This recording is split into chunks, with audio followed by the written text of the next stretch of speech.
Жылдам ақпараттар естуді жалғастырамыз. Барша қазақ елі көрсін білсін, хабардар болсын.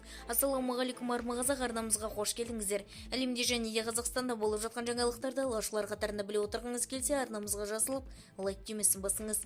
Директор зейнетке шыққан мұғалімді жұмыстан босатқан. Енді зейнеткерге өтемақы төленеді.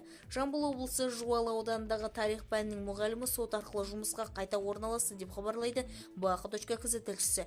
Жоғарғы соттың мәліметінше 1991 жылдан бері орта мектепте еңбек етіп келген педагог 2024 жылдың желтоқсанында зейнеткерлік жасқа жеткен соң оқу жылының соңына дейін жұмысынан жалғастыруға ниетін білдіріп, мектеп директорының атына арыз жазған. Алайда оның өтініші қабылданбай, зейнетке шығуына байланысты жұмыстан босатылған. Мұғалім бұл шешімге келіспей, сотқа жүгініп, қызметін қалпына келтіруді мәжбүрлі түрде сабақ бермеген уақыттағы жалақысы және де моральдық өтемақы төлеуді талап етті делінген хабарламада. Сот мектеп әкімшілігінің әрекетін еңбек кодексінің ұжымдық шарт пен салалық келісімде өрескел бұзу деп тапты.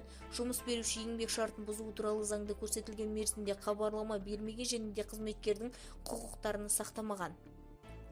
Жуалы аудандық соты мұғалімнің бұрынғы қызметіне қайта орналастырып, 2024 жылдың желтоқсанынан 2025 жылдың мамырына дейінгі жалақы ретіндегі 2,1 миллион теңге, моральдық шығын ретінде 100 мың теңге және де өкіл қызметінің ақысы ретінде 250 мың теңге төлеу туралы шешімді шығарды.